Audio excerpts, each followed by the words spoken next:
Definition बताओ एक बार फटाक, सिंपल हार्मोनिक मोशन की भूल गए। linear SHM is a linear periodic motion in which particle is subjected to force which is directed towards mean position and its magnitude is that force is directly proportional to displacement. Spring वाली diagram, ये spring इधर खींचा फिर छोड़ दिया तो यहां तक कंप्रेस हुआ, ठीक है। कौन से डायरेक्शन में गया था?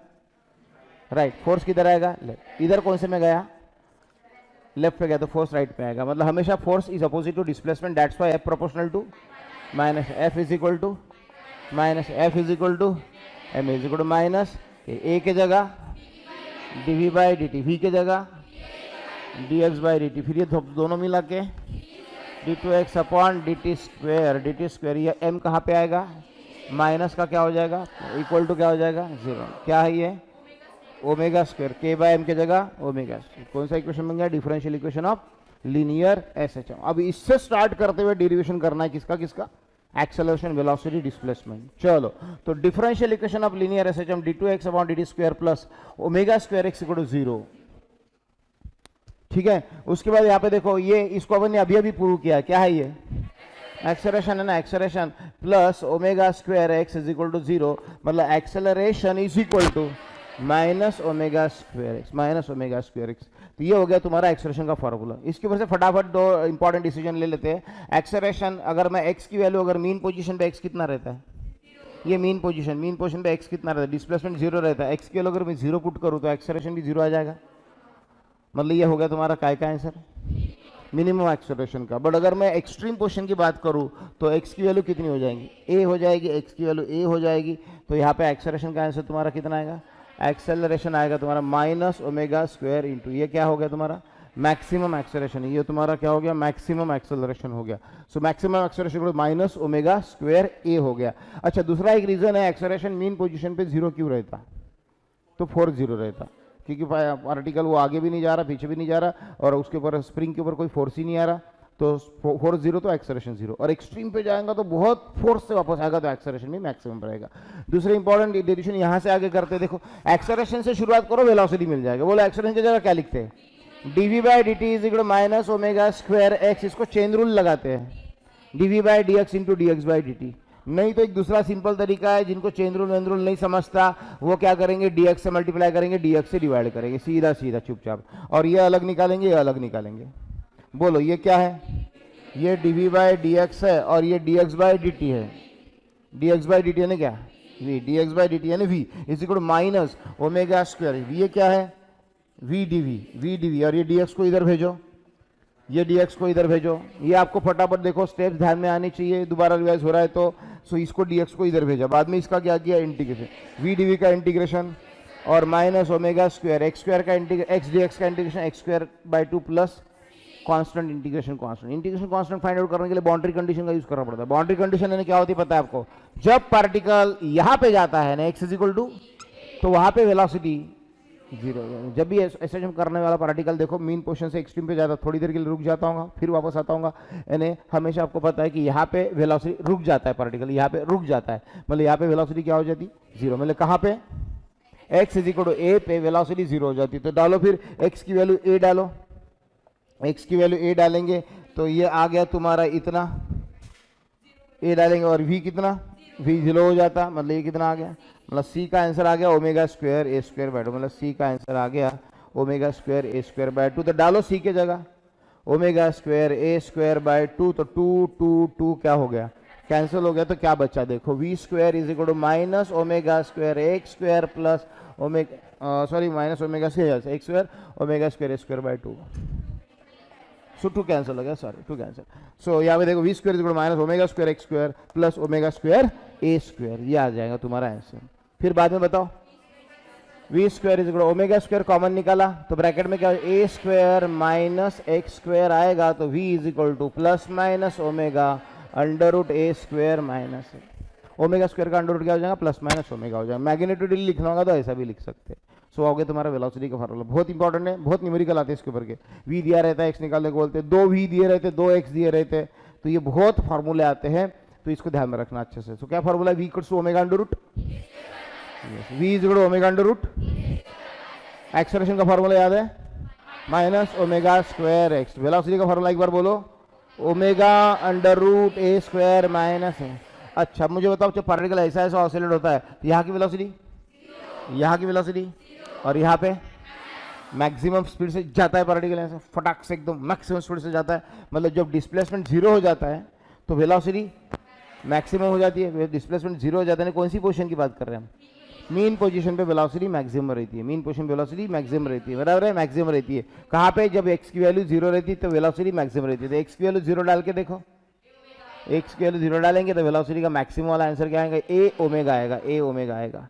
सो बोलो वी मैक्स का फॉर्मूला, एक्सेलरेशन मैक्स का formula a omega square. V max का फॉर्मूला यार बोलो यार, वी मैक्स का फॉर्मूला, एक्सेलरेशन मैक्स का फॉर्मूला, यस एक्सेलरेशन मैक्स का फॉर्मूला आया था, ये यहाँ पे ए डाला था तो ए ओमेगा स्क्वायर आया था, और वी मैक्स का formula a omega. V max का formula a omega, acceleration max का formula a omega square. Acceleration max upon v max की वैल्यू कितनी आएगी? यस ओमेगा आएगी। क्या बोला मैंने? एक्सेलरेशन मैक्स और वी मैक्स का रेशियो अगर मैं पूछता हूँ तो क्या आएगा? A omega square upon a omega, a cancel ये कैंसिल, तो यहाँ पे तुम्हारा answer 2 pi by capital T आएगा, या फिर यहाँ पे 2 पाई एन आएगा। याद रखो, ये कुछ भी छोटा मोटा एडजस्टमेंट मालूम रहना चाहिए, पूछ सकते हैं।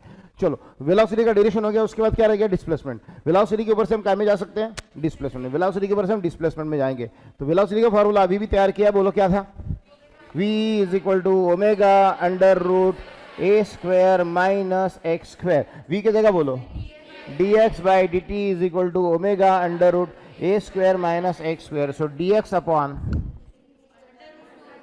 dx के अपॉन एक्स वाली टर्म नीचे लाना है, और ओमेगा इंटू डी टी इधर मल्टीप्लाई करना है। बस सिंपल सा काम था, दिस अपॉन दिस करना है और दिस इंटू दिस करना है। बाद में क्या लेना है? इंटीग्रेशन लेना है। इसका स्टैंडर्ड इंटीग्रेशन है sine inverse of x by a is equal to omega d t का integration t plus alpha, alpha या फाई वगैरह जो भी सिंबल देना है दे सकते हो।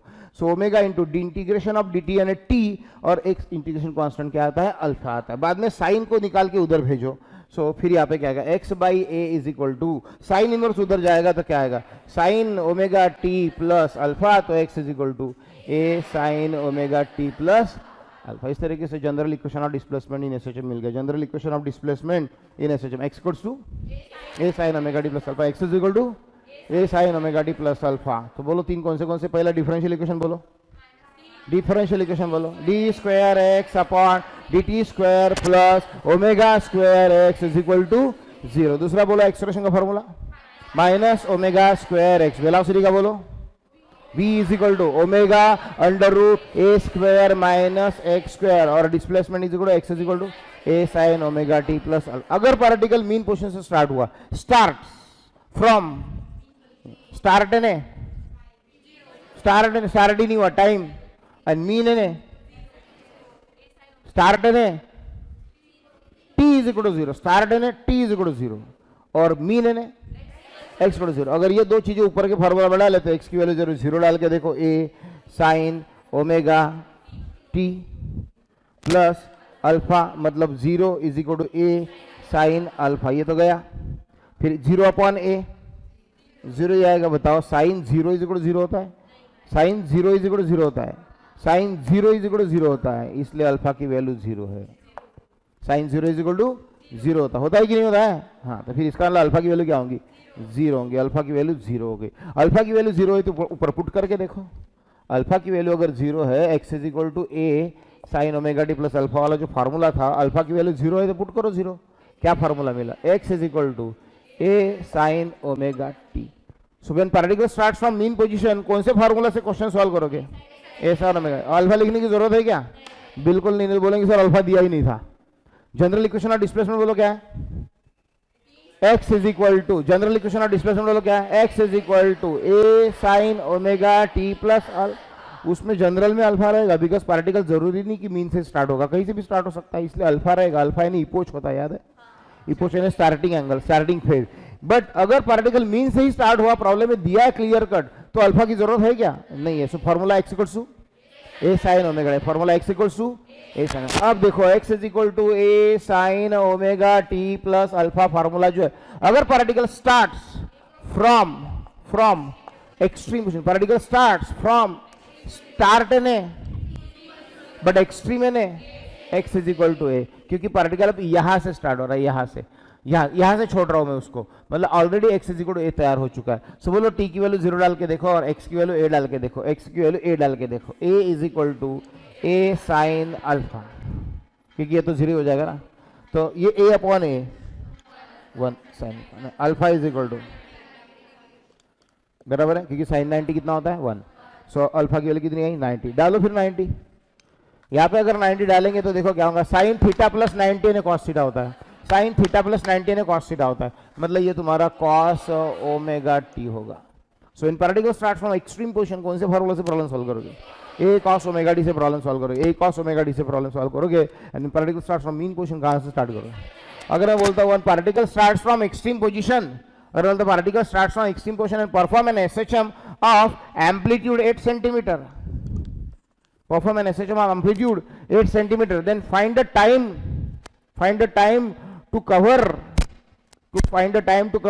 3 centimeter distance, find the time to cover 3 centimeter distance।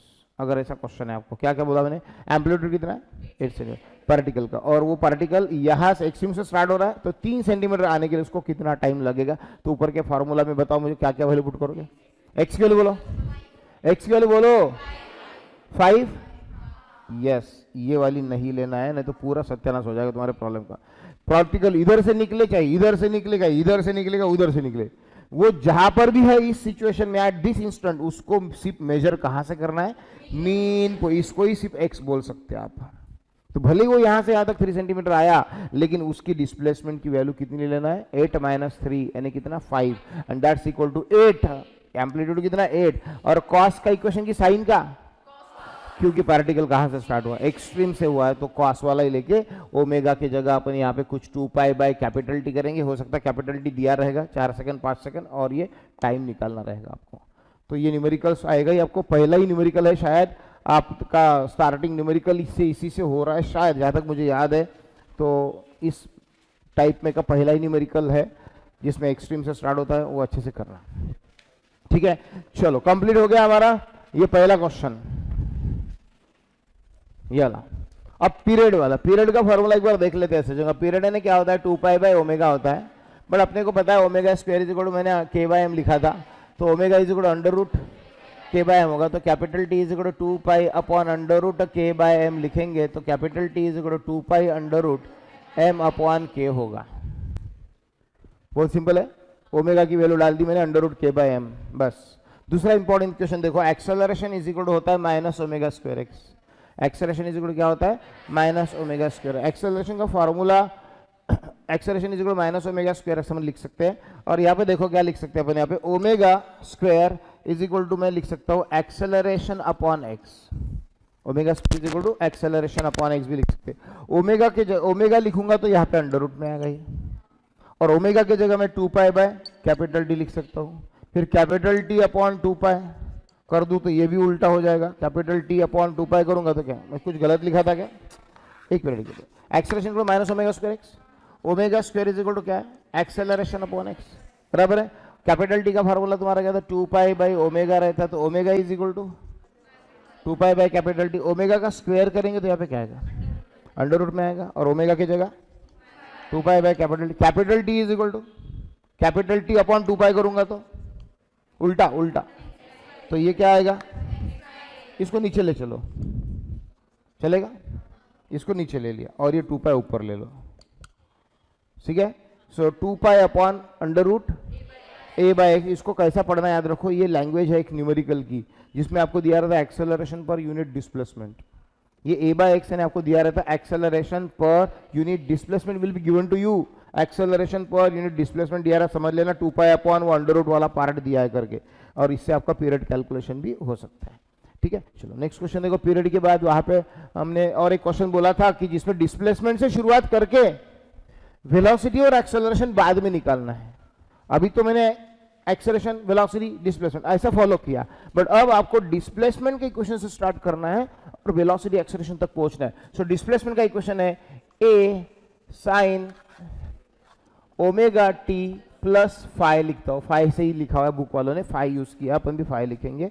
So a sine omega t plus phi, इसको स्टार्ट करते हुए आपको वेलोसिटी का फार्मूला डिराइव करना है। तो वेलोसिटी का फार्मूला डिराइव अगर करना है तो यहाँ पे क्या करेंगे सब, यस इसका डिफरेंशिएशन लेंगे, x का डेरिवेटिव लेंगे, dx बाई dt होगा, a कांस्टेंट रहेगा, साइन का derivative cos omega t plus five आएगा, साइन थीटा का क्या आएगा cos थीटा, बट बाद में ये ओमेगा इधर मल्टीप्लाई होगा क्योंकि ओमेगा t का कोएफिशिएंट है ना, तो derivative with respect to time है, लाइक 2x रहा तो 2 से अगेन मल्टीप्लाई करते, वैसा ओमेगा t है तो ओमेगा से मल्टीप्लाई होगा।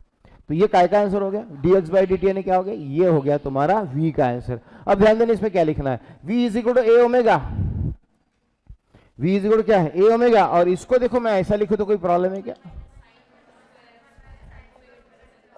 सही है क्या, देखो cos स्क्वायर थीटा यानी क्या होता है 1 माइनस साइन स्क्वायर थीटा, यानी cos थीटा यानी under root of 1 minus sine square theta.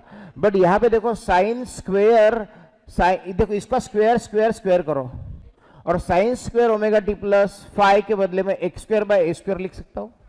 तो यहाँ पे आपको डालना है x square by a square, ऐसा लिखना है a square by x square, और v इज इक्वल टू देखो आगे क्या आएगा, so a omega under root में आप a square minus x square upon a square, इस ए स्क्वायर को बाहर निकाल लो a, so v is equal to क्या हो जाएगा omega under root a square.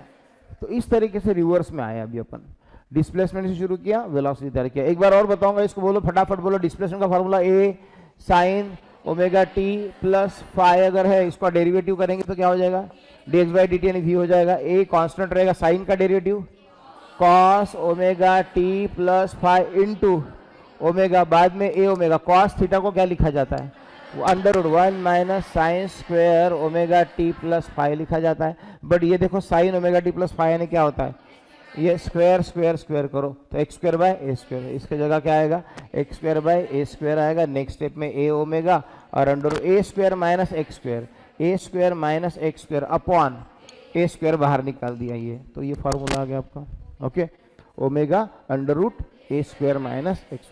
अब क्या करना है एक्सेलरेशन, अब एक्सेलरेशन का फार्मूला डिराइव करना है, यहां से नहीं होता है आगे, यहां से नहीं, इसके पहले देखो डिस्प्लेसमेंट का फार्मूला क्या था a sine omega t plus five, इसका डेरिवेटिव क्या आया था a omega cos omega t plus five आया था ना, इसका डिफरेंशिएशन करो वेलोसिटी का तो आपको मिलेगा dv बाई dt मिलेगा, तो एक्सेलरेशन मिल जाएगा आपको। अब बोलो dv बाई dt करेंगे ए ओमेगा कॉस का derivative minus sign omega t plus five into omega. अब यहां से ये क्या हो गया तुम्हारा, ये एक्सेलरेशन है, माइनस ओमेगा स्क्वायर कॉमन निकालो, माइनस ओमेगा स्क्वायर कॉमन निकाले, ब्रैकेट में क्या आएगा a sine omega t plus five, जो कि तुम्हारा कौन है, जो कि तुम्हारा एक्स है, तो ये तुम्हारा हो गया माइनस ओमेगा स्क्वायर एक्स का फॉर्मूला। तो ये भी रिवर्स वाला भी हो गया, वो क्वेश्चन हो गया। उसके बाद देखो वो डायग्राम वाला एक प्रोजेक्शन वाला वो करा देता हूँ, प्रोजेक्शन वाला पूछते तो बराबर करना, उसमें कंफ्यूजन हो सकते हैं कुछ, थोड़े से cos pi minus theta Vita के कुछ ट्रिग्नोमेट्री लगती है, बहुत बच्चों को आता नहीं, वो बराबर ध्यान देना, लर्न करो चाहे कुछ भी करो, लेकिन वो क्वेश्चन भी बनाओ क्योंकि वो कोई भी आ सकता है।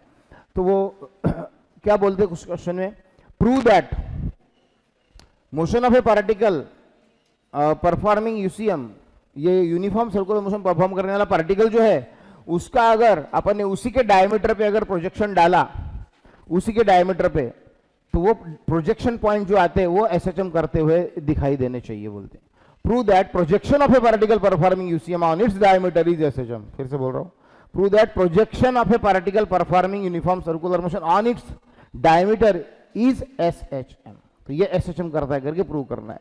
तो उसमें अपने ऐसे चार टुकड़े कर देना इसके सर्कल के अपने, और ऐसे, और यहाँ पे देखो पार्टिकल की शुरुआत यहां से करना, यहां से मत करना, यहां से करेंगे तो उसका प्रोजेक्शन उसी के ऊपर आएगा, बराबर है। यहां से भी करेंगे तो प्रोजेक्शन यहां पे आएगा, मीन पोजीशन पे आ जाएगा। लेकिन मुझे तो ये ऐसा फॉर्मूला चाहिए a sine omega t plus five, तो फाइव यानी स्टार्टिंग एंगल, ओमेगा टी को epoch, omega t plus alpha को फेज ऑफ एसोसिएशन बोलते हैं, और फाइव को क्या बोलते हैं इपोच, स्टार्टिंग। तो स्टार्टिंग दिखनी चाहिए ना, इसलिए जानबूझकर यहां से स्टार्ट करते हैं, यहां से कितने एंगल से, 5 एंगल से स्टार्ट करते हैं, स्टार्टिंग यहां से करते हैं। तो ये हो गया आपका स्टार्टिंग एंगल। फिर उसके बाद ये पार्टिकल समझो मान लो सर्कुलर मोशन कर रहा है अभी, ओमेगा इतने स्पीड से, कितने स्पीड से, ओमेगा वाले यूनिफॉर्म सर्कुलर, ओमेगा ने एंगुलर वेलोसिटी से, तो टी इतने टाइम में देखो यहाँ तक चला जाएगा, टी इतने टाइम में। अरे यार बुक वालों ने डायग्राम थोड़ी अलग से लिए तो मैं वही लेता हूँ फिर, नहीं तो आपको और लगेगा कि सर ने अलग ही पढ़ाया, बुक में अलग ही दिया। उन्होंने स्टार्टिंग लिया था यहाँ से,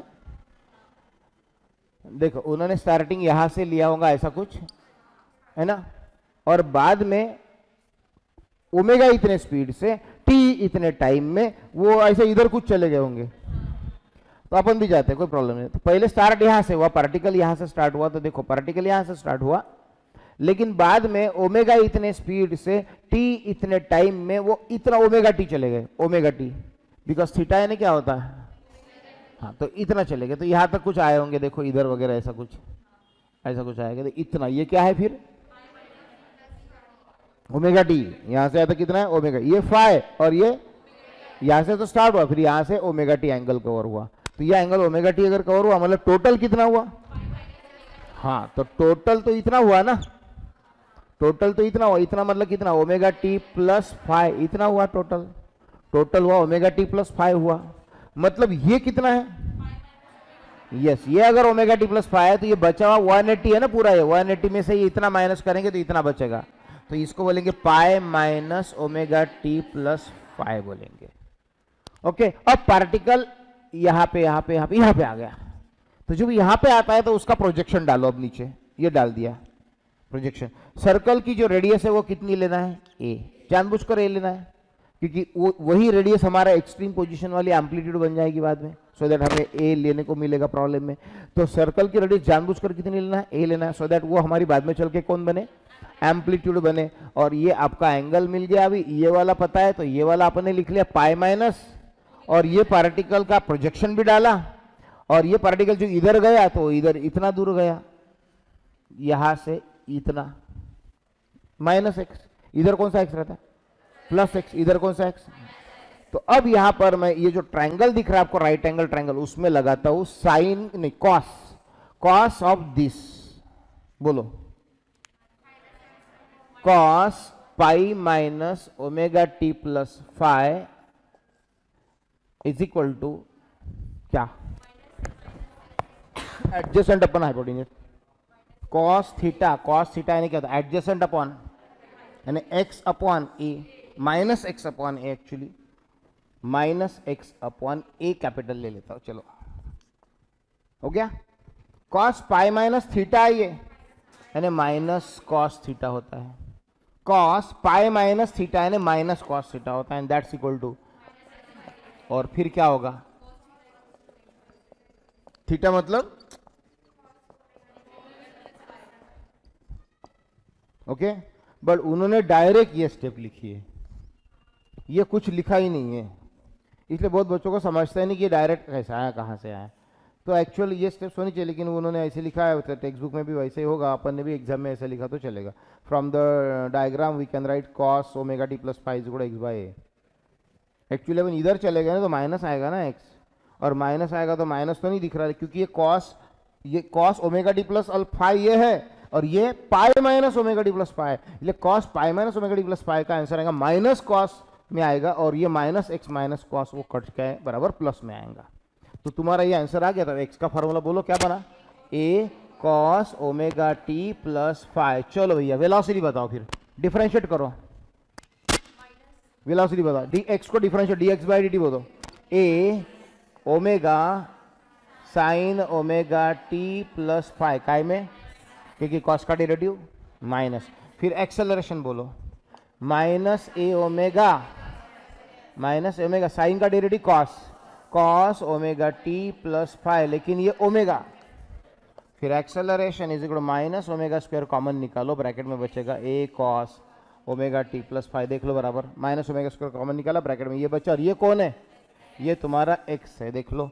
तो acceleration is equal to minus omega square, मतलब एक्सेलरेशन प्रोपोर्शनल टू माइनस, मतलब force proportional to minus, hence proved, इस तरीके से प्रूव हो गया। ये डेफिनेशन तैयार हो गई ना एसएचएम की, मतलब हमने सर्कुलर मोशन के प्रोजेक्शन को जो पार्टिकल डायमीटर पर डाला जाता है उसको मैंने एसएचएम के डेफिनेशन तक लेके गया, मतलब मैंने प्रूव कर दिया कि वो प्रोजेक्शन वाले पार्टिकल जो थे वो SHM परफॉर्म कर रहे हैं करके। तो ये डेरिवेशन एक इंपॉर्टेंट है, ठीक है। मैंने करेक्शन भी लिख कर दिए थे वो माइनस पाई माइनस थीटा वेटा वाले सब। अब और क्लियर हो गया होगा, कुछ उसमें कंफ्यूजन रहा होगा तो।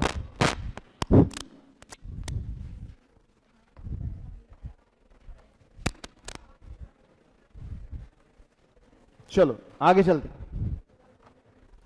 आगे स्प्रिंग वाला क्वेश्चन। स्प्रिंग वाला बहुत आसान है। ये स्प्रिंग है, ये दूसरा स्प्रिंग है और ये ब्लॉक है। ये K1 कांस्टेंट है, इसका कांस्टेंट K2 है और ऐसा। ये ब्लॉक का मास वास ले लेते। सुन इधर क्या क्वेश्चन है ये, इसमें आपको प्रूव करना है कि अगर ये दो स्प्रिंग है K1 K2 कांस्टेंट वाले स्प्रिंग कांस्टेंट, उनका K इक्विवेलेंट निकालना है। K इक्विवेलेंट निकालना है। ये दोनों का K इक्विवेलेंट का मतलब क्या कि एक स्प्रिंग अगर इतना, उसका स्प्रिंग कांस्टेंट इतना न्यूटन पर मीटर है, दूसरे का इतना है, और इस ब्लॉक को मैंने खींचा और छोड़ा तो यह ऑसिलेशन करेगा एक सर्टेन पीरियड का। तो इक्विवेलेंट का मतलब है कि अगर मैं दो स्प्रिंग निकाल दूं और उनके बदले एक ही स्प्रिंग लगाओ कोई, तो उसका K कितना रहना चाहिए सो दैट इसके पहले वाले परफॉर्मेंस पे फर्क नहीं पड़ना चाहिए। मतलब ये दोनों को निकाल के मैंने अगर एक ऐसा स्प्रिंग जो 2, उसका स्प्रिंग कांस्टेंट 2 भी नहीं होगा शायद, और इसका स्प्रिंग कांस्टेंट 3 भी नहीं, भलता ही कुछ होगा, बट वो स्प्रिंग कुछ ऐसा होना चाहिए कि उसके साथ ये सेम ब्लॉक लगाने के बाद फिर से पुल करके मैं छोड़ूं तो ये भी उतने ही पीरियड में ऑसिलेट होना चाहिए। मतलब दो स्प्रिंग का काम एक सिंगल स्प्रिंग करना चाहिए, ऐसा वो स्प्रिंग ढूंढ के निकालना है। तो इनकी वैल्यू 2 है, इसकी वैल्यू 3 थी, इसकी वैल्यू कितनी होना चाहिए बोलते हैं। तो इस प्रकार का स्प्रिंग फाइंड करना, मतलब इन दोनों का इक्विवेलेंट निकालना। पहले तो बताओ कौन सा कॉम्बिनेशन स्प्रिंग है, series combination. Series combination spring में होता क्या है, देखो जब इसको आप खींचते हो, मान लो मैंने इतना खींचा, यानी इतना इतना खींचा, इसका मतलब है कि ये जो पहला स्प्रिंग था वो कुछ ना कुछ खींचा गया होगा, मतलब वो देखो यहां से यहां तक गया होगा शायद, और ये दूसरा वाला जो स्प्रिंग है वो भी शायद वो यहां से शायद यहां तक वो भी खींचा गया होगा, और ये दोनों का मिलाकर शायद x1 प्लस x2 मिलकर तो ये x बना होगा ना। ये x एन एक्सटेंशन किसकी वजह से, इसका कुछ एक्सटेंशन, इसका कुछ एक्सटेंशन, इन दोनों का एक्सटेंशन मिलकर x बना होगा। मतलब ये क्वेश्चन को सॉल्व करने के लिए हमें ये लिखना है। यस उस हो जाए, बाकी एकदम चिल्लर है बाकी की स्टेप्स, बट ये मालूम रहनी चाहिए। इसका कुछ F is equal to F1 plus F2 मत लगाना, क्योंकि मैं जो खींच रहा हूं तो ये फोर्स, एक ही फोर्स इस पे भी लग रहा है, वही फोर्स इस पे भी लग रहा है। तो यहाँ पे F is equal to F1 plus F2 कुछ नहीं हो रहा है। यहाँ पे क्या हो रहा है, X is equal to X1 plus X2 हो रहा है। इसका एक्सटेंशन प्लस इसका extension is equal to total extension हो रहा है। तो ये लिखना आ गया है ना, तुम्हारा प्रॉब्लम खत्म हो गया, समझ लो। फिर बाद में F इज इक्वल टू क्या होता है, तो x इज इक्वल टू क्या होगा, f बाई।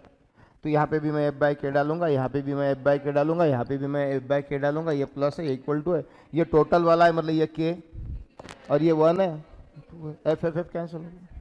क्या फार्मूला मिला, 1 by k equivalent is equal to 1 by k1 plus 1 by k2, therefore 1 by k equivalent is equal to k1 k2 LCM किया तो k1 प्लस k2 आएगा, तो therefore k equivalent is equal to k1 k2 upon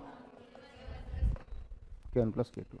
तो ये formula आपको बनेगा k equivalent का, देख लो ये बहुत बनाया आपने, सीरीज, पैरेलल, कॉम्बिनेशन और रेजिस्टेंस सब मालूम है आपको।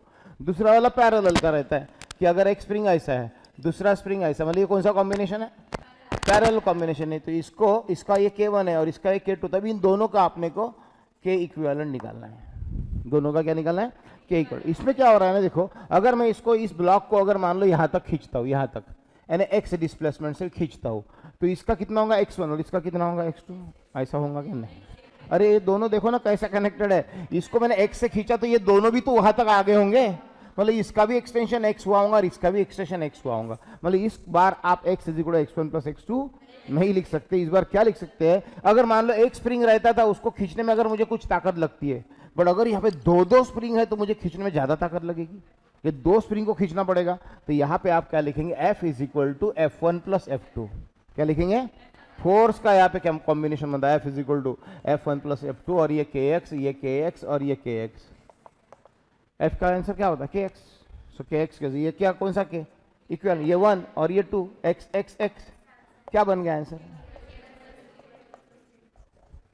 सो बोलो अगर दो स्प्रिंग्स अगर पैरेलल में है तो उनका K1 K2 डायरेक्ट ऐड हो जाता है, K1 प्लस, बट दो स्प्रिंग अगर सीरीज में है तो उनका K1 K2 ऐड नहीं होता, वो 1 by K is equal to 1 by K1 plus 1 by K2 से सॉल्व करना पड़ता, तो उसका रिड्यूस्ड आंसर आता, रिड्यूस्ड। लाइक मान लो कि दो स्प्रिंग अगर सीरीज में है, ये के है और ये भी के है, तो इनका के इक्विवेलेंट जो है तुम्हारा k1 k2 upon k1 plus k2 मतलब k स्क्वायर अपॉन 2k मतलब k/2 आएगा।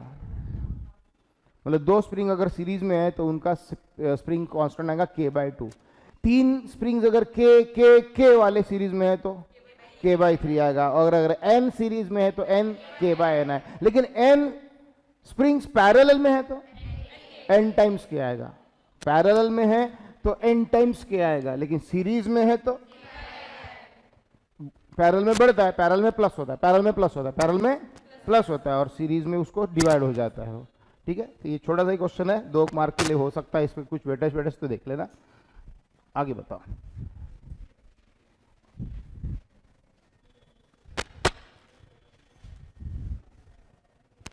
बोलो नेक्स्ट क्वेश्चन।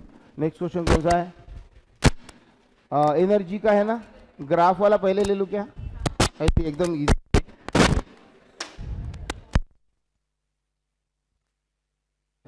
ओके, ग्राफ वाला बहुत ही आसान है। देखो ग्राफ वाला क्वेश्चन में, लेकिन थोड़ा शॉर्ट में लेता हूं क्योंकि एंट्रेंस के काम में आएगा करके। आपको डिस्प्लेसमेंट, वेलोसिटी और एक्सेलरेशन तीनों के ग्राफ निकालने हैं।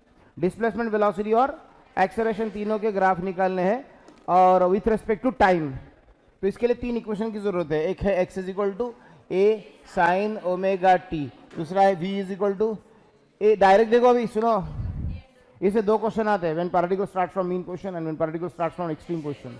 सो हम पहले देख रहे हैं particle start from mean position वाला। When particle start from mean position, बोलो x का formula a sin omega t कि a cos omega t? a sin omega t। तो इससे मैं स्टार्ट कर रहा हूँ। पहले कौन सा क्वेश्चन पढ़ा रहा हूँ? मीन वाला, x a sin omega t। बोलो वेलोसिटी का डायरेक्ट डेरिवेटिव करके डायरेक्ट बोलो, a omega cos omega T. Direct बोलो एक्सेलरेशन का, माइनस कॉस का derivative minus a omega square. बन गए 3 फार्मूले। अब अपने को क्या करना है? पार्टिकल ऐसा ऐसा ऑसिलेट होगा, मतलब एक ऑसिलेशन पूरा जब होता है तो 360 डिग्री कंप्लीट हो जाते हैं, ये सर्कल के, मच्छर के। तो 360 डिग्री में 90 90 90 90 π/2 π/2 π/2 π/2 इस प्रकार से। और इसको 1 2 3 4 इसको कैपिटल टी बोलते हैं।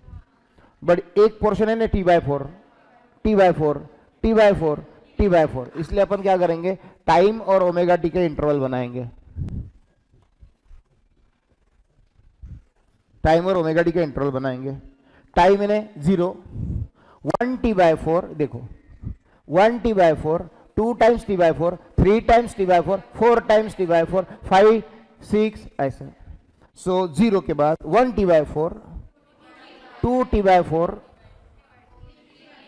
3 t/4, 4 t/4, सही है, 5 t/4, 6 t/4, सही है। उसी तरीके से ओमेगा टी में देखो 0 90 90 90 90 यानी 1 π/2, 2 π/2, 3 π/2, 4 π/2, 5 π/2। सो यहाँ पे 0 1 π/2, 2 π/2, 3 π/2, 4 π/2, 5 π/2, 6 π/2, सही है। चलो हो गया। फिर देखो अब डिस्प्लेसमेंट, वेलोसिटी और एक्शन तीनों के अपने को चार्ट बना लेना है। डिस्प्लेसमेंट का फार्मूला की तरफ ध्यान दो, बहुत ही फास्ट बना सकते हैं, अपने को मालूम है। पहले शॉर्ट में बहुत स्लोली पढ़ाया था, फिर फटाफट भी पढ़ाया था सभी। सबसे पहले ओमेगा टी की जगह 0 डाल के देखो कितना आएगा। 0 sin 0 0 sin 0 0, तो पूरा के पूरा 0। बाद में दोबारा देखने की जरूरत नहीं, बाद में ये वाले वैल्यू क्या है देखो, क्योंकि sin 0 0 हुआ तो पूरा 0 आंसर आया। अब sin π/2 डाल के देखो चाहिए तो π/2, sin π/2 ने sin 90, sin 90 यानी 1 इंटू a,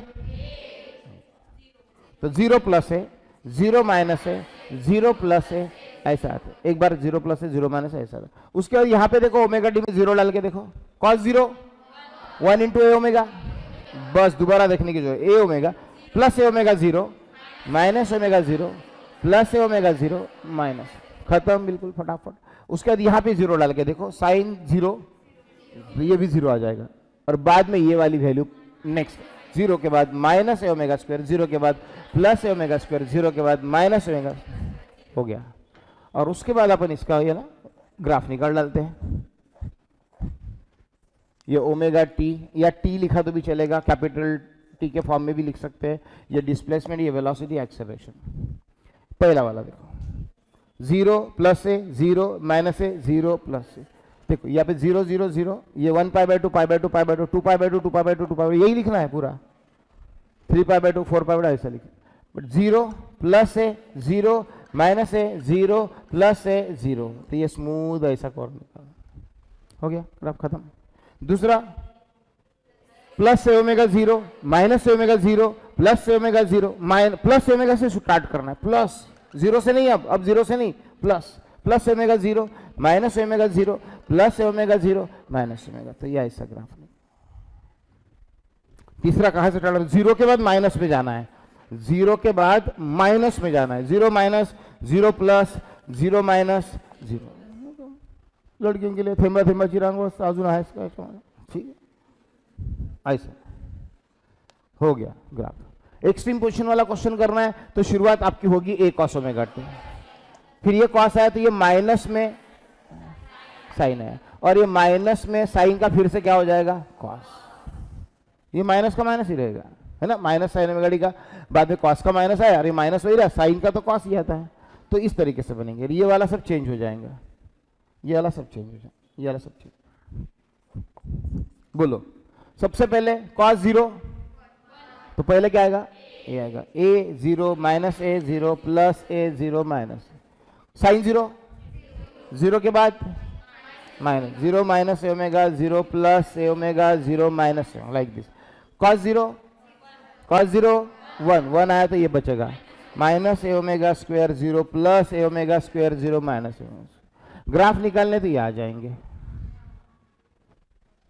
सही है क्या, हाँ, 0 सॉरी ए 0 माइनस ए 0, देखो ए 0 माइनस ए 0, दूसरा वाला देखो 0 माइनस 0 के बाद माइनस 12, तीसरा वाला देखो माइनस के बाद 0 माइनस के बाद 0, इस प्रकार के ग्राफ आएंगे, ठीक है।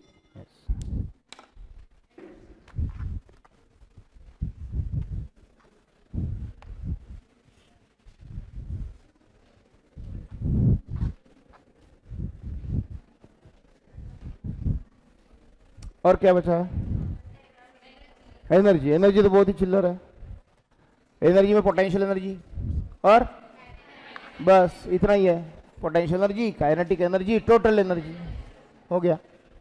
पोटेंशियल एनर्जी पहले डिराइव करते हैं, काइनेटिक तो बहुत ही आसान है, kinetic energy of a particle performing SHM half m v square और फिर half m omega under root a square minus x, v का फॉर्मूला ही मालूम है डायरेक्ट, तो फिर क्या हो गया, kinetic energy is equal to half m omega square, हो गया खत्म।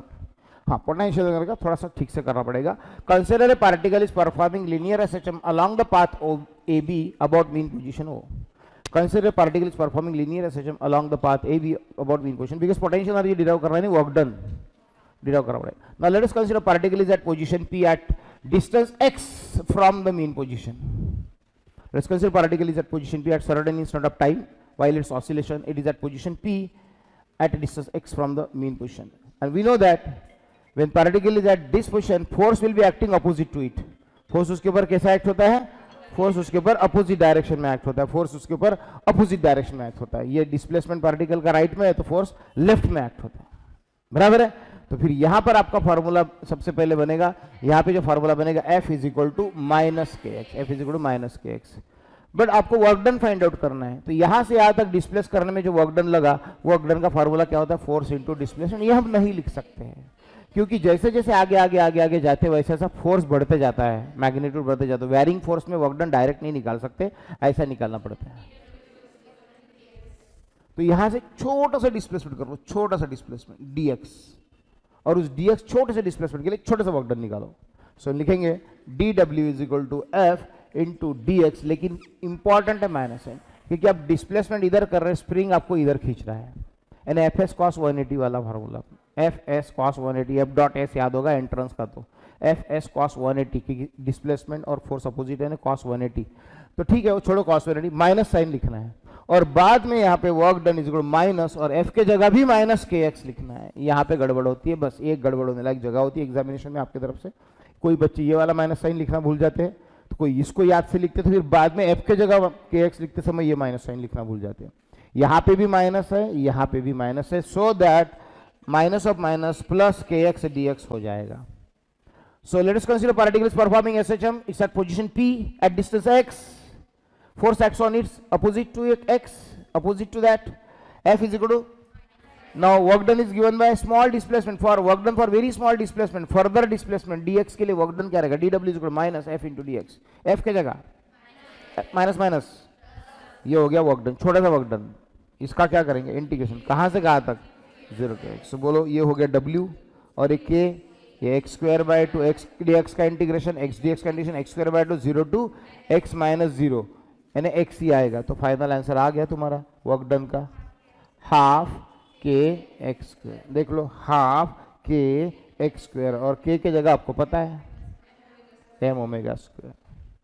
मतलब आपका पोटेंशियल एनर्जी का फॉर्मूला आया हाफ के एक्स स्क्वायर. काइनेटिक एनर्जी का फॉर्मूला आपका आएगा हाफ के ए स्क्वायर माइनस एक्स स्क्वायर. देख लो, ये हाफ के एम ओमेगा स्क्वायर यानी के होता है ना, के. क्लियर है? क्योंकि omega square is equal to क्या होता है?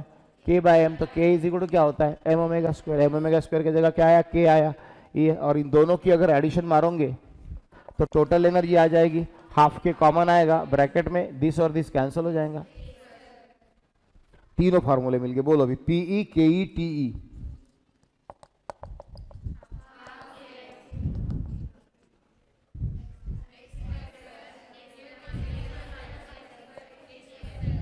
हो गया तो इस तरीके से.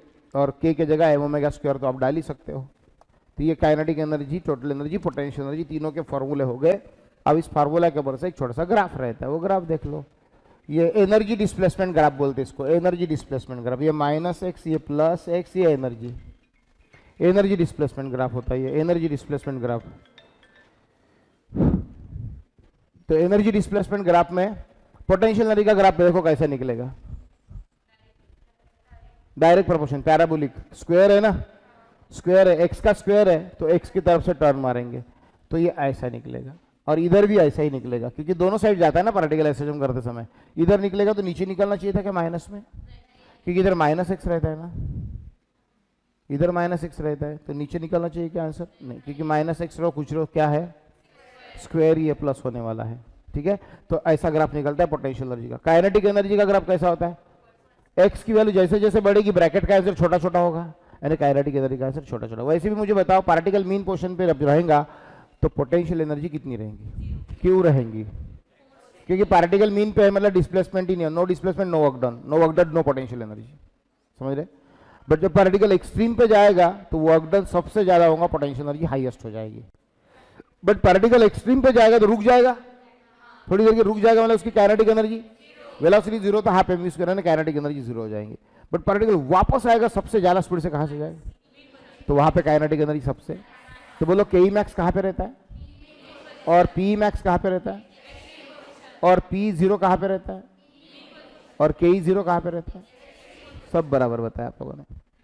सो ये पोटेंशियल एनर्जी बढ़ते गई, बट काइनेटिक एनर्जी कम होते हुए आएंगी. तो ये पोटेंशियल एनर्जी का ग्राफ, लेकिन ये और ये टोटल एनर्जी का ग्राफ, ये टोटल एनर्जी का ग्राफ. अगर पर्टिकुलर डिस्प्लेसमेंट एक्स पर अगर आपका ये अगर पोटेंशियल एनर्जी अगर 2 है, 2, ये 2, ये 2, तो उसी डिस्प्लेसमेंट पर काइनेटिक एनर्जी जो है 8 रहेगी. तो 2 + 8 यानी ये 10 रहेगी. बाद में अगर ये 3 हो गई तो ये 7 हो जाएंगी. 3 + 7 10 है. ये अगर 1 है तो ये 9 हो जाएगी, 10 रहेगी. मतलब टोटल एनर्जी कंजर्व रहती है, टोटल एनर्जी कांस्टेंट रहती है. उससे रिलेटेड थ्योरी क्वेश्चन भी आता है, टोटल एनर्जी कंजर्वेशन वाला. टोटल एनर्जी कंजर्वेशन वाला थ्योरी क्वेश्चन क्या आता है? Prove that, show that energy of a particle performing SHM remains constant. Prove that, prove the conservation of energy of a particle performing SHM. ऐसा भी question आता है. Prove the conservation of energy of a particle performing SHM. Conservation prove करना है तो क्या करना? Potential energy का फॉर्मूला लिख देना. बोलो क्या है? Half m omega square. बोलो काइनेटिक एनर्जी का formula, equation number 1 half m omega square. Equation number 2 total energy का formula half m omega square ए स्क्वायर. लिखोगे तो ये कांस्टेंट है, ये कांस्टेंट है, ये कांस्टेंट है, ए भी कांस्टेंट है, एम्पलीट्यूड सारा कांस्टेंट है. तो कंजर्वेशन प्रूव करने के लिए कुछ नहीं बचेगा, ये लिखना नहीं है, क्योंकि ये लिख दिया फिर प्रूव क्या करोगे? वही तो प्रूव करना है. सो पोटेंशियल का फॉर्मूला लिखना, काइनेटिक का लिखना और टोटल का ये लिखना. बस, और फिर एक दो डिस्कशन करना इंपॉर्टेंट, दो, एक एट मीन पोजीशन और एक एट मीन पोजीशन पे एक्स की वैल्यू। बोलो इक्वेशन नंबर 1 के हिसाब से पी कितना हो जाएगा? 0 डाल के देखो, पोटेंशियल एनर्जी 0 हो जाएगी। देखो 0 की वैल्यू डाल के देखो 0 हो जाएगी। बोलो काइनेटिक एनर्जी क्या हो जाएगा? हाफ एम ओमेगा स्क्वायर ए स्क्वायर माइनस 0 यानी कितना? ए स्क्वायर। एंड इन दोनों के ऊपर से इक्वेशन नंबर 3 क्या हो जाएगा फिर? This plus this plus this कितना? हाफ एम ओमेगा स्क्वायर ए स्क्वायर। दूसरा यहाँ पे एक्सट्रीम क्वेश्चन पे एक्स कितना रहता? ए रहता। चलो बोलो कितना आएगा? PE is equal to half m omega square A square, और के ई बोलो 0, क्योंकि ए की वैल्यू यहाँ पे आएंगी तो ए स्क्वायर माइनस ए स्क्वायर, तो ये पूरा ही क्या हो जाएगा? 0 हो जाएगा। और दोनों की एडिशन मारेंगे तो हाफ एम ओमेगा स्क्वायर। यानी मीन पोजीशन रहो चाहे एक्सट्रीम पोजीशन रहो, टोटल एनर्जी का आंसर कितना आया? सेम ही आया, and that is how much? Half m omega square A square आया, मतलब वो कांस्टेंट रहता है। प्रूव हो गया। ये ओमेगा की जगह कभी कभी आप 2 पाई एन डाल सकते हो, तो आपका फार्मूला हो जाता है half m 4 pi square n square ए स्क्वायर, जिससे total energy proportional to n square या total energy proportional to a square आपको न्यूमेरिकल सॉल्व के लिए यूज होते हैं। ठीक है, हो गया एनर्जी वाला, खत्म हो गया। उसके बाद क्या क्वेश्चन है देख लो। यस,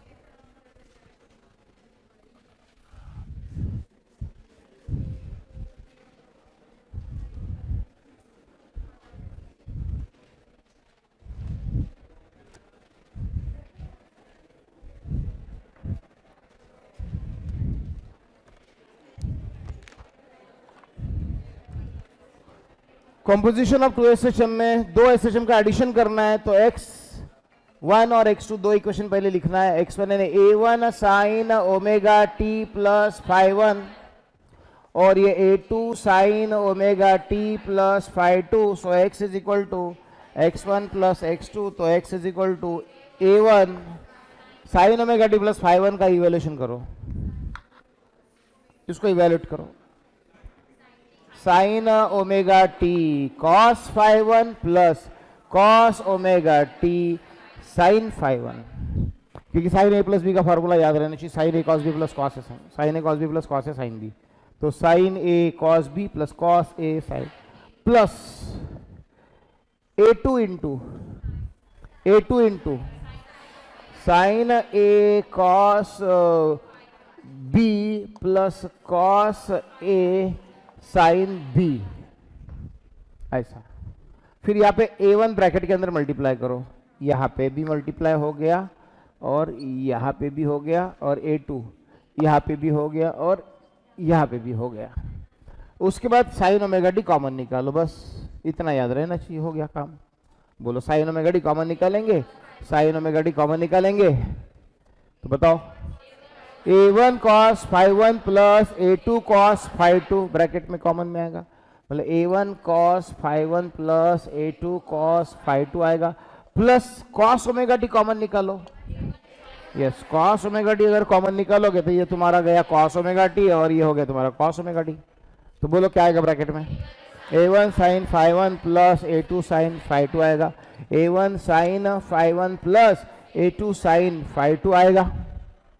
चलो फिर इसको क्या लिखते हैं ना, a is equal to x is equal to sine omega t, इसको अपन ने लिखा था r cos डेल्टा बोला था, और इसको बोला था हमने r sin डेल्टा। इसका काम पड़ता है बाद में, यहाँ पे लिखना पड़ता है a1 cos phi one plus a2 cos phi two के जगह लिखेंगे हम r cos डेल्टा, और a1 sin phi one plus a2 sin phi two के जगह हम लिखते हैं r sin delta.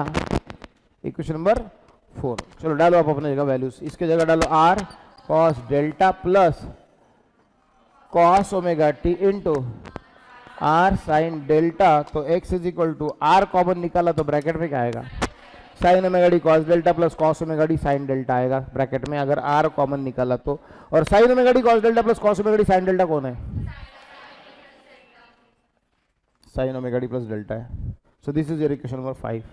From this equation you can say that composition of 2 SHM is also SHM।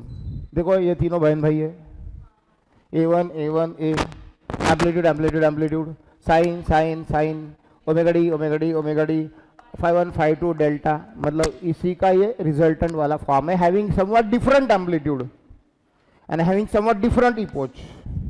इसका A1 A2 था, इसका R है, इसका फाई 1 फाई 2 था, इसका डेल्टा है। तो अब तो निकालना पड़ेगा कि ये R का फॉर्मूला क्या रहता और ये डेल्टा का फॉर्मूला क्या रहता।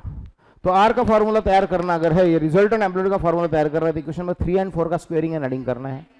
इक्वेशन नंबर 3 एंड 4 जो बना के रखे उसका स्क्वायरिंग एंड एडिंग करना है। तो उसका स्क्वायरिंग एंड एडिंग करेंगे तो बताओ कैसे टर्म्स आएंगे।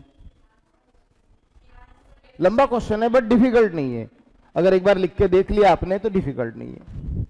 बोलो स्क्वायरिंग एंड एडिंग, ये इसका स्क्वायर और प्लस इसका स्क्वायर और इज इक्वल टू इसका स्क्वायर प्लस इसका स्क्वायर, स्क्वायरिंग एंड एडिंग। बोलो लेफ्ट साइड का स्क्वायर बोलो, a प्लस बी का whole square, a1 square cos square phi 1 plus twice a1 cos phi 1 and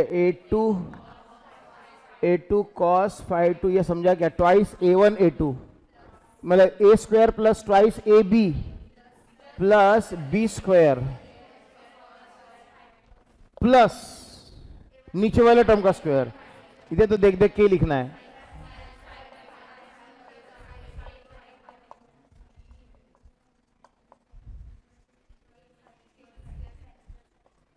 cos की जगह साइन लिखना है, बस बाकी कुछ नहीं करना है। यहां से ये कॉमन निकालना है, यहां से ये कॉमन निकालना है और यहां से ये कॉमन निकालना है।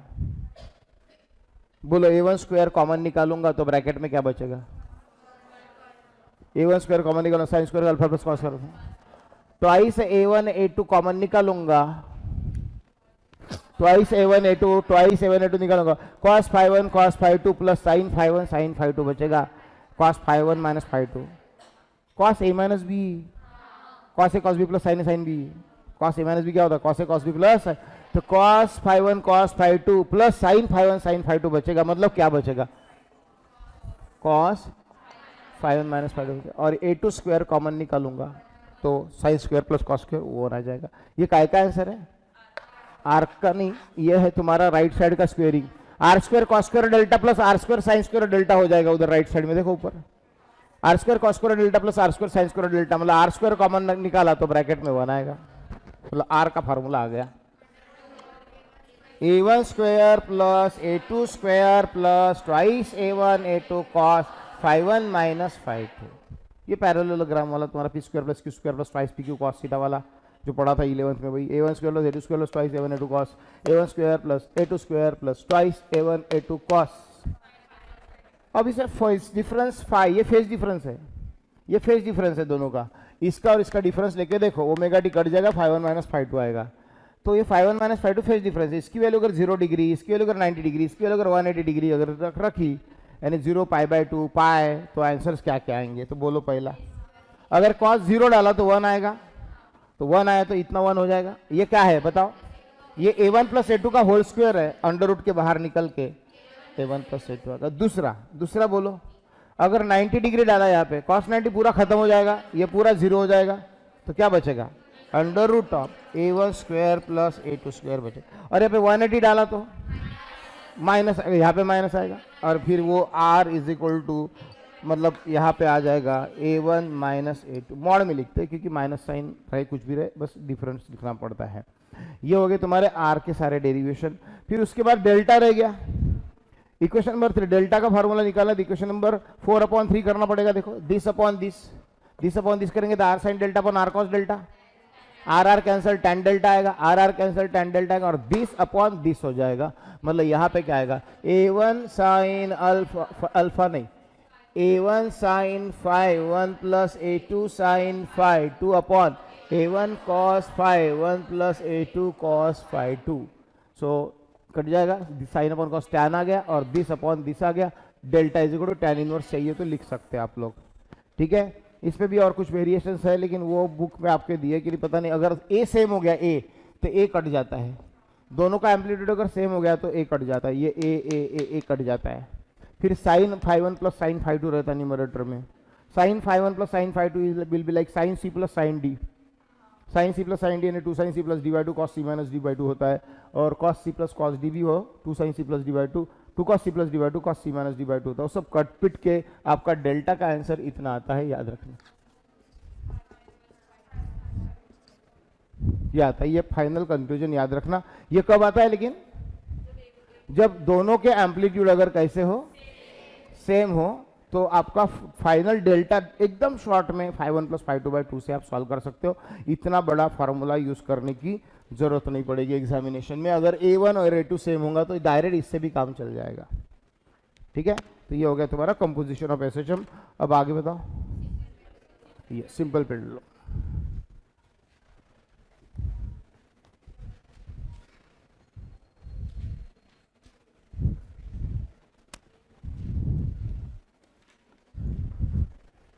Prove that motion of simple pendulum is linear SHM, ऐसा क्वेश्चन होता है। Prove that motion of linear SHM, prove that motion of simple pendulum is linear SHM, ऐसा भी क्वेश्चन होता है और ये भी रहता है। And derive an expression for period of a simple pendulum. 2 question रहते हैं इसके बाद। तो सिंपल पेंडुलम की डायग्राम निकाल लो, या ऐसा, ये एंगल थीटा तक गया, इस बॉब का वेट mg, ये टेंशन इज द स्ट्रिंग। फिर आप रिजॉल्व किसको करेंगे, टी को कि mg को? टी को कि mg को? क्योंकि ये सर्कल ऐसा है, सर्कल की ये कौन है, टेंशन काय पे है, रहने दो उसको। रेडियस पे जो ऑलरेडी, उसको क्यों डिस्टर्ब कर रहे हो? जो रेडियस पे नहीं उसको रिजॉल्व करो, mg को रिजॉल्व करो, सो दैट एक आएगा mg cos थीटा और एक आएगा mg sin थीटा। ये आएगा तुम्हारा mg cos थीटा, ये थीटा थीटा होने का, ये आएगा mg sin, ये भी आ गया रेडियस पे। ओके, इस तरीके से इसको अपन लिखते हैं। फिर टी और mg cos थीटा को संभाल लेगा, बराबर है, T will be equal to mg cos theta. और ये mg sin थीटा जो है वो रिस्टोरिंग फोर्स का काम कर रहा है, बॉब को वापस लाने का काम कर रहा है, सेंट्रीपिटल फोर्स का नहीं। वो कोनिकल पेंडुलम में होता है, वो कोनिकल पेंडुलम में होता है centripetal force along the radius toward the centre. ये इसको बैलेंस करता है, वो छोड़ो, इसका कोई काम नहीं अपने को सिलेबस में इसमें। बट mg sin थीटा जो उसको वापस लाता है, इसको रिस्टोरिंग फोर्स बोलते हैं, mg sin थीटा। वो काय में लिखा जाता है? क्योंकि अपन थीटा इधर गया था, रिस्टोरिंग फोर्स ने उसे वापस लाया, मतलब अपोजिट वाला माइनस साइन। फिर F इज इक्वल टू यहाँ पे माइनस mg थीटा लिखना है, क्योंकि आपने यहाँ से यहाँ तक गए x और स्ट्रिंग की लेंथ है l। स्ट्रिंग की लेंथ कितनी है? l। So F is equal to देखो क्या होगा, minus mg x by l. Theta is equal to arc length upon radius लिखा था, सो x अपॉन एल आ जाता है वहां पे, theta is equal to x upon l आ जाता है। और फिर फोर्स के जगह अपन लिखते हैं मास इनटू एक्सेलरेशन, यानी minus mg x by l, m cancel, acceleration का आंसर आ गया तुम्हारा minus g by l into x, मतलब acceleration proportional to minus x, hence proved. Acceleration proportional to minus x वाले एसएचएम प्रूव हो गया। तो यहां तक आ गए एक क्वेश्चन 2 मार्क्स के लिए। Prove that motion of a simple pendulum is a linear SHM, बोला इधर खत्म कर देने का क्वेश्चन। बट अगर आपको अभी बोलते कि नहीं पीरियड का फॉर्मूला डिराइव करो, तो इसको लेके उठा के और आगे चलना है। एक्सेलरेशन इज इक्वल टू क्या आया है, minus g by l into क्या आया है, एक्स आया है। पीरियड का फॉर्मूला डिराइव, एक्सेलरेशन की जगह डालना है minus omega square x, minus minus cancel, x x cancel, omega का फॉर्मूला आया under root g by l. So period का फॉर्मूला होता है 2 पाई बाय ओमेगा, तो 2 pi upon under root g by l यानी 2 pi under root l by g. इसको law of length बोलते हैं, that is period proportional to square root of length, period proportional to square root of 1 by जी। ये law of period होता है। Law of amplitude क्या बोलता है, law of amplitude बोलता है एम्पलीट्यूड पे डिपेंड ही नहीं रहता पीरियड, थोड़ा सा खींच के छोड़ो पार्टिकल को या ज्यादा, वो पूरा उतना ही समय लेता है, एम्पलीट्यूड पे डिपेंड नहीं करता, और मास पे भी डिपेंड नहीं करता बॉब के, क्योंकि देखो मास m है ही नहीं इसमें। शुरुआत में था, in the beginning part of the expression mass m और प्रेजेंट, बट अभी वो कट गया कहीं तो भी पीरियड के फार्मूला में मास नहीं है। तो 4 चीजें याद रखना है, एक तो ये, दूसरा ये, तीसरा ये, और चौथा ये। क्या बोला, समझ में आ रहा? ये एम्पलीट्यूड पे डिपेंड नहीं करता, मास पे डिपेंड नहीं करता, provided that amplitude is small. Amplitude छोटा रहता तब तक एम्पलीट्यूड, एकदम ही बढ़ाओगे एम्पलीट्यूड फिर तो टाइम लगेगा ही, पर एकदम बढ़ाओगे तो वो लीनियर एसएचएम तो नहीं बचेगा ना। जब तक एम्पलीट्यूड छोटा सा रहता है, छोटा सा, तब तक वो लीनियर एसएचएम रहता है। और इसलिए तो हमने साइन थीटा की जगह थीटा डाला था ना। फिर अगर वो ज़्यादा ही अगर आप बढ़ाओगे तो पूरे प्रॉब्लम की कंडीशन ही खराब मतलब बिगड़ जाएगी, तो फिर एम्पलीट्यूड पे डिपेंड करेगा। बट जब तक वो लीनियर एसएचएम रहता है, छोटा सा एसएचएम, तब तक वो एम्पलीट्यूड पे डिपेंड नहीं करता। यानी आपने अगर इसको इतना पुल करके छोड़ा तो भी उतना ही टाइम लगेगा, और इतना भी पुल किया तो भी उतना ही टाइम लगेगा। एकदम करोगे तो फिर बिगड़ जाएगा काम, ऐसा उसका मतलब है। हो गया सिंपल पेंडुलम, हो गया। क्या बचा? Yes, angular SHM.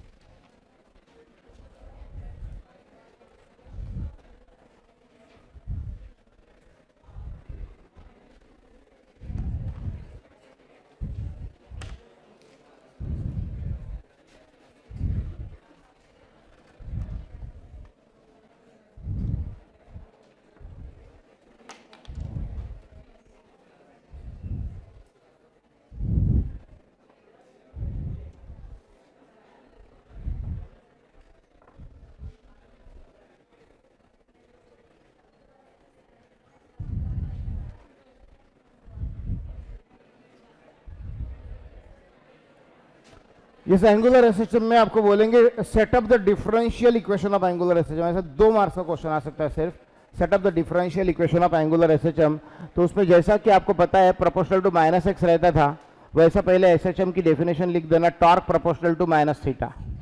क्योंकि ये तुम्हारा लीनियर एसएचएम नहीं है अभी, ये ऐसा नहीं है, ऐसा नहीं है, देखो ऐसा नहीं है, ये ऐसा वाला है, ऐसा वाला, ऐसा जैसा कोई मैग्नेट है उसको रस्सी बांध के छोड़ा तो ऐसा ऐसा ऑसिलेट होगा। सो एंगुलर एसएचएम है, तो इसमें फोर्स का काम टॉर्क करेगा, एक्स का काम थीटा करेगा। लिखो, बोलो। एंगुलर एसएचएम यानी angular periodic motion in which torque acts on the body is always trying to bring the body back to the mean, मत बोलना, इक्विलिब्रियम बोल देना, बिकॉज वो मीन है ना एकदम मिड पॉइंट होता है किसी 2 पॉइंट का, इसको इक्विलिब्रियम पोजिशन बोलते हैं, जहाँ पे मैग्नेट रुक जाता है। इट ट्राइज टू ब्रिंग, या फिर ऐसा नहीं लिखा तो भी चलेगा, ऐसे भी लिख सकते हैं। Angular SHM is defined as the angular periodic motion in which torque acts on the body is directly proportional to the angular displacement from the equilibrium position. जितना ज्यादा खींचोगे उतना ही वापस लाएगा, और directed opposite to the angular displacement, directed opposite to the torque directly proportional to theta and torque opposite to theta. बस हो गया एंगुलर एसएचएम। इसके तो डिफरेंशियल इक्वेशन बहुत आसान है, देखो इसको जैसा जैसा आगे बढ़ाया था इसको भी बढ़ाना है। टॉर्क की जगह क्या लिखोगे? इज इक्वल टू एक कांस्टेंट आएगा, यहाँ पे के लेते थे, यहाँ पे के लेते थे कांस्टेंट, यहाँ पे सी लेते, थोड़ा सा नया फॉर्मूला बनाते हैं इसका ध्यान में रहने के लिए। और फिर हो गया यहाँ पे ये alpha upon c is equal to theta upon, मतलब यहाँ पे ऐसा लिखेंगे, sorry, alpha is equal to -c/i into theta, और फिर अल्फा प्रोपोर्शनल टू क्या हो गया? तो -θ हो गया। मतलब angular acceleration proportional to angular displacement हो गया। ये हो गया तुम्हारे एसएचएम की डेफिनेशन, हो गया ना एसएचएम प्रूव। जैसे तुम्हारा एक्सेलरेशन प्रोपोर्शनल टू -x आता था, वैसे अल्फा प्रोपोर्शनल टू -θ आया। अल्फा ये प्रोपोर्शनलिटी साइन है, सब प्रोपोर्शनल टू -θ, तो एंगुलर एसएचएम प्रूव हो गया। अब उसका एक पीरियड वाला क्वेश्चन रहता है, वो मैग्नेट का पीरियड वाला क्वेश्चन। तो मैग्नेट के पीरियड वाले क्वेश्चन में कैसे लिखते देखो, ये एक अर्थ दिखाते हैं, अर्थ का मैग्नेटिक फील्ड, ये अर्थ का मैग्नेटिक फील्ड है, और इस अर्थ के मैग्नेटिक फील्ड में एक मैग्नेट है ऐसा, तो ये अर्थ का नॉर्थ और ये अर्थ का साउथ है, तो मैग्नेटिक लाइन्स ऐसी जा रही है, ऐसी। तो ये तुम्हारा नॉर्थ पोल है और ये तुम्हारा साउथ पोल है। नॉर्थ ही रहता नॉर्थ की तरफ, नहीं तो बोलेंगे सर साउथ चाहिए था उधर। अब इसको टिल्ट करेंगे तो ऐसा घूम जाएगा, ये ऐसा घूम जाएगा, तो इसके ऊपर एक फोर्स एक्ट होता है, इसके ऊपर एक फोर्स एक्ट होता है, जो इसको ऐसा वापस लाने की कोशिश करता है। बट आपको बोर्ड में ना बहुत शॉर्ट में करवाया एक्सप्रेशन ये, नहीं तो इसको फिर बोला जाता है QM इंटू बी, और इसको हम लिखते हैं QM इंटू बी माइनस में लिखते हैं, इसको प्लस में लिखते हैं। दोनों फोर्स के क्या बनता है? एक कपल बनता है, pair of 2 forces equal in magnitude opposite in direction, और ये 2L होता है, और ये थीटा से टर्न हो गया, तो ये जो तुम्हारा ये होता है तुम्हारा 2L sine theta, 2L sine theta. देख लो, अगर ये थीटा है, ये थीटा है, तो इसका अपोजिट थीटा है, और ये थीटा है, मतलब ये अल्टरनेट थीटा है, तो ये 2L है, तो ये 2L साइन थीटा, थीटा की opposite side 2L sine theta. Now torque is equal to one of the force QM into b into perpendicular distance twice L sine theta. But ये क्या है? Dipole moment into magnetic length यानी m, but इस chapter में इनको उसके लिए mu लिखा हुआ है, म्यू बी साइन थीटा, मतलब टॉर्क इज इक्वल टू, ऐसा भी लिख सकते हैं। तो इन्होंने क्या किया है, इतना नहीं लिखा वो मैग्नेटिज्म का, डायरेक्ट लिखा torque is given by mu B sine theta, हो गया, देख लो लगे तो direct, where mu is the dipole moment, magnetic dipole moment, and b is the magnetic field of the earth, and theta is the angle made by the magnet. ये magnet अगर इतना turn हो जाता है तो उसके ऊपर ऐसा टॉर्क एक्ट होता है, डायरेक्ट लिखा है, डायरेक्ट ऐसा माइनस साइन के साथ, torque is equal to minus mu B sine theta के बराबर है कि उसके पहले उन्होंने सारी स्टेप्स करवाई है, जैसे मैंने लिख कर दी, देख लो। तो आपको बोर्ड्स के ऑसिलेशन चैप्टर में डायरेक्ट चलेगा ये ऐसा लिखना कि minus mu B sine theta. उसके बाद देखो torque is equal to minus mu B theta, mu B theta लिखेंगे when theta is very small, then torque is equal to I alpha is equal to minus mu B theta. उसके बाद देखो हम यहाँ पे लिखेंगे alpha is equal to minus mu B upon I into theta, then alpha upon theta is equal to minus mu B upon I. अब इधर देखो, अब जैसे कि एक्सेलरेशन का फॉर्मूला तुम्हारा माइनस ओमेगा स्क्वायर एक्स रहता था, वैसा अल्फा का फॉर्मूला तुम्हारा माइनस ओमेगा स्क्वायर थीटा रह सकता है। तो यहाँ पे मैं अल्फा के जगह भी ये इसके भी जगह डायरेक्ट अल्फा के जगह minus omega square theta is equal to minus mu B upon I into theta लिख सकता हूँ। Theta theta minus minus cancel, omega square आ गया, mu B upon I, therefore omega आ गया, अंडर रूट में कैपिटल टी का formula by omega, और ओमेगा के जगह म्यू बी अपॉन आई, तो therefore period is equal to 2 pi under root I upon mu B, ये फॉर्मूला डेरिवेशन होता है उसका, 2 pi under root I upon mu b. ठीक है, तो इस तरीके से, या फिर कुछ बुक में ऐसा भी हो सकता है कि पीरियड का ये फॉर्मूला आपको पता है,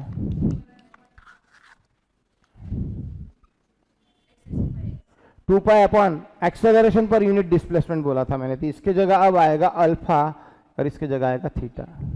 आप देख सकते हो अल्फा अपॉन थीटा क्या है, minus mu B upon I, लेकिन as we are deriving for period no need to write sine minus sine, कोई लिखने की जरूरत नहीं है क्योंकि पीरियड माइनस में रहता नहीं है। तो अल्फा अपॉन थीटा की जगह क्या आएगा, म्यू बी अपॉन आई, तो पीरियड का फॉर्मूला हो गया 2 pi under root I upon mu b. ऐसा भी डिराइव कर सकते हो, जो भी आपको इजी लगाऊंगा स्टेप उस वक्त से डिराइव कर सकते। तो हो गया थ्योरी कंप्लीट इस चैप्टर का।